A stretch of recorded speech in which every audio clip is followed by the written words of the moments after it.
Dear God, it's Easter! What an incredible day. It started really early. It was still dark when we left the house. God, thank you for today and for Jesus coming back to life. After church, we had the community Easter egg hunt. I know I've been doing it maybe all my life, but I still love the tradition and the fun. We all had our baskets and we were ready to start. When they said go, I was off. In all the years we have done the egg hunt, I've still never found the special golden egg. But somehow, I knew this was going to be the year. Whoever finds that one gets the special prize. This year, it was a gift certificate to Gladstone's, that really cool store downtown. I kind of got away from the crowd and found some great eggs too. But then, there it was. The golden egg. It was off, kind of hidden beside a tree. I ran over to it, but just as I picked it up, Daisy ran over.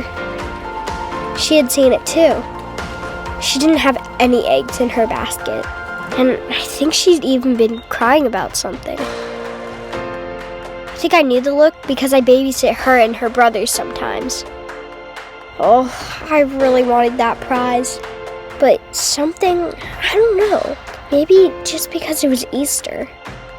But it seemed like the right thing to do. I gave her the egg. She was pretty happy. God, thanks for your son, who put us first by laying down his life and coming back to life.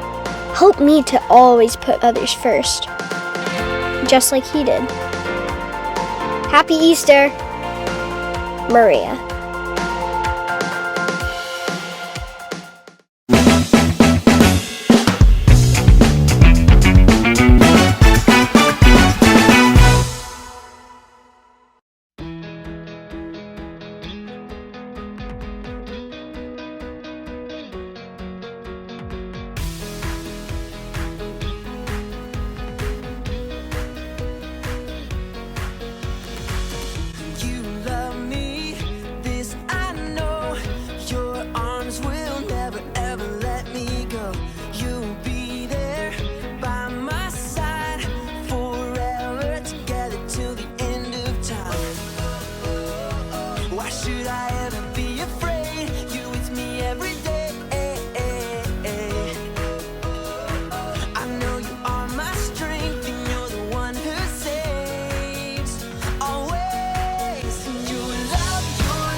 endures through generations. I know that you will keep your covenant. I'm calling on the God of Moses, the one who opened up the ocean. I need you now to do the same thing for me.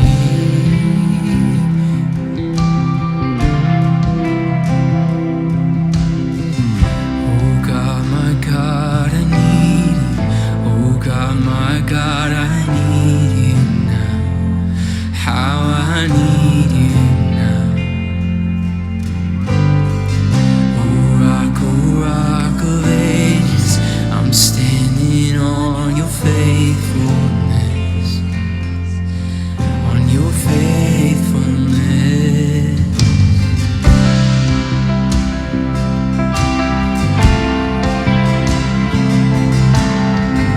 I'm calling on the God of heaven, whose favor rests upon the holy. I know with you all things are possible. I'm calling on the God of David, who made a shepherd boy courageous. I may not face Goliath, but I've got my own giants.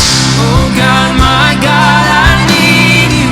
Oh God, my God, I need you now. How I need you now. Oh rock of ages, I'm standing on your faithfulness, on your faithfulness. Oh God, my God, I need you. Oh God, my God, I need you now. How I need you now. Oh rock of ages, I'm standing on your faithfulness, on your faithfulness. It's your faithfulness we're standing on.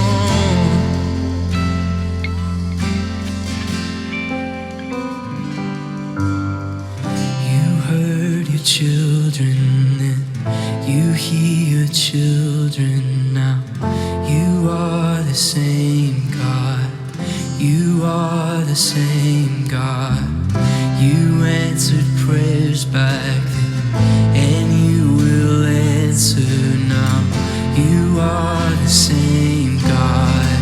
You are the same God. You were providing then, you are providing now. You are the same God. You are the same God. You moved in power then, God move in power now. You are the same God. You are the same God. You were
Hey there, welcome to Story Lab. This week we're talking about humility while we take a look at the story of two guys on a road trip who had the greatest surprise of their lives. Ooh, spicy.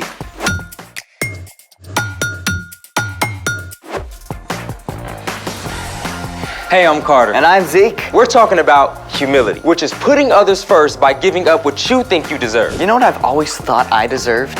What? An invisibility cloak. What would you do with the invisibility cloak? I am so glad you asked. Wrapped in a secret sheath of invisibility, there's nothing I couldn't do. Like acquire extra cookies.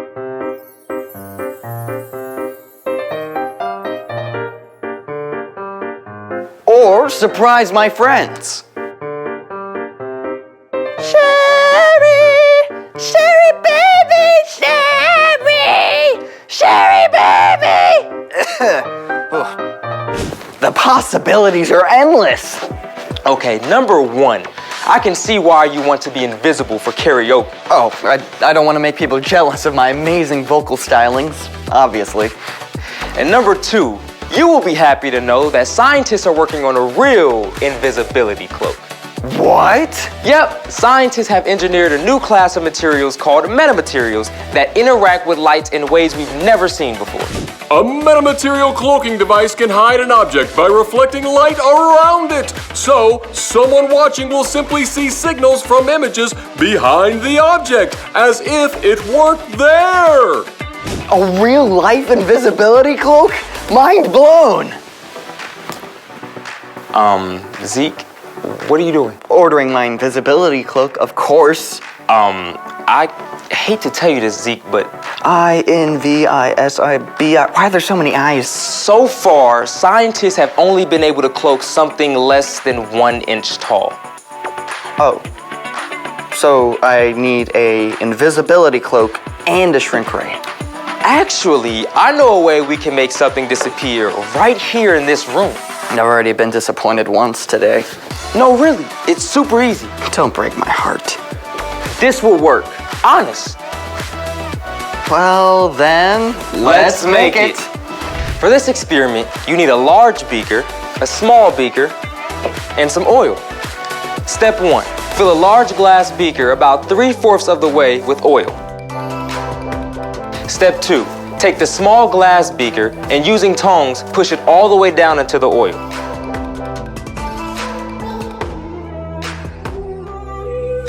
There you go. Whoa, it really worked. I can't see the small beaker at all. It's our very own cloaking device. Okay, science. How does this happen? When light travels through glass and then the oil, the speed of light slows down. On reflection, this makes the glass look invisible. The slowing down process of light and reflection through certain objects is known as the index of refraction. The beaker really is in there, right? Yep.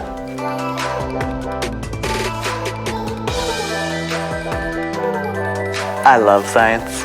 Well, we're about to look at something else that wasn't what it appeared to be. It's time for... The story before the story. Today, we're in Luke, the 3rd book in the New Testament. Luke is one of the 4 Gospels, the books that tell the story of Jesus' life. But before Luke, in the very beginning, out of a deep, deep love, God made an amazing world. But when people turned away from God, the world was broken. God made a plan to draw people back into relationship. So at the right time, God's very own son, Jesus, came to live among us. When Jesus grew up, he traveled from town to town, teaching and healing. But the religious leaders made plans to get rid of him. Jesus was crucified on a cross and died. But early Sunday morning, Jesus returned to life. Lots of his friends saw him. Which is where our story starts. Take it away. Hey everyone, I'm Brian. On the very first Easter Sunday, things were a little wild and crazy for Jesus' followers. First, the tomb was empty. Then, some reported seeing angels. And finally, some said they saw Jesus, alive. For those who had not yet seen Jesus with their own eyes, it seemed too good to believe. One of these followers was a man named Cleopas. Sunday afternoon, Cleopas and a friend were walking from Jerusalem to the town of Emmaus, about 7 miles away. Luke, who wrote down this story, didn't tell us the name of the friend, so let's give him a name. How about, Micah. As they walked, Cleopas and Micah talked about everything that had happened in the last week, trying to understand. While they were deep in conversation, a man came up and started walking along with them. Spoiler alert, the man was Jesus. But God kept Cleopas and Micah from recognizing him. Jesus asked them, "What are you talking about as you walk along?" The two men stopped in their tracks. They just couldn't believe anybody could have missed all the action. Are you the only person visiting Jerusalem who doesn't know about the things that have happened there in the last few days? What things? About Jesus of Nazareth. He was a prophet. He was powerful in what he said and did in the sight of God and all the people. The chief priests and our rulers handed Jesus over to be sentenced to death. They nailed him to a cross. We had hoped that he was the one who was going to set Israel free. Yeah. Now it's 3 days since all this happened, and some of the women who followed Jesus have told us something crazy. Get this. Early this morning, they went to the tomb, but they didn't find his body. They came and told us they saw angels who said Jesus was alive. After that, some of our friends went to the tomb. They saw it was empty, just as the women had said. How long it takes you to believe all that the prophets said. Didn't the Messiah have to suffer these things and then receive his glory? As they walked together toward Emmaus, Jesus started explaining everything that the scriptures said about him. Now remember, these men did not have the New Testament. They had the laws that God had given to Moses and all the stories and prophecy written down in the Old Testament. Jesus went through it all, step by step, and explained God's plan. He told them how it was predicted all through Scripture that the Messiah, Jesus, would come to save God's people, and that he would have to die and return to life. Cleopas and Micah were completely floored by what Jesus said. When they reached Emmaus, it looked like Jesus was about to keep going, but they didn't want the conversation to end. Stay with us. It's evening. The day is almost over. So Jesus went into the place where they were staying and sat down to dinner with them. He picked up the bread. "Thank you for giving us our daily bread." As Jesus broke the loaf of bread and handed it to Cleopas and Micah, their eyes were opened. Suddenly, they recognized who he was. Jesus. It's you. As soon as the men recognized Jesus, he disappeared. Remember how excited we were on the road as he explained what the scriptures meant? It could only have been Jesus. The men were so excited that they left their dinner sitting on the table and ran all the way back to Jerusalem that evening, 7 whole miles. They went immediately to the place where Jesus' closest friends were staying. We've seen Jesus. He walked with us on the road to Emmaus. The men told about everything that had happened. It was just one more amazing confirmation of the incredible truth. Yeah, that Jesus is alive. The end. Just imagine if you're one of those guys. I mean, you find out it's Jesus, and then he just disappears. Like, he can do that now. I wish I could have heard Jesus himself explaining God's whole plan. Yeah, that was a pretty awesome thing Jesus did for them. So, what's our part in the story? Jesus cared about his friends so much that he wanted them to understand the big picture of what God was doing. And we can take the time to help others understand what God is up to as well. Like if you have a friend that feels like they don't fit in anywhere, remind them that God has made them unique, and he has a special place for them to feel that no one else can. Or maybe your cousin is going through a really rough time. You can encourage them that God can use even really hard things to do something good. You can show humility by taking the time to help people understand other stuff too, like a hard math problem. Or how to tie their shoe. Or the best way to shoot a basketball. Yeah, just be patient, even if they don't get it the first time. Or the second time. Yeah, I mean, I sure don't understand things right away either. Yeah, that's right, me included. See you next time. So, here's the thing.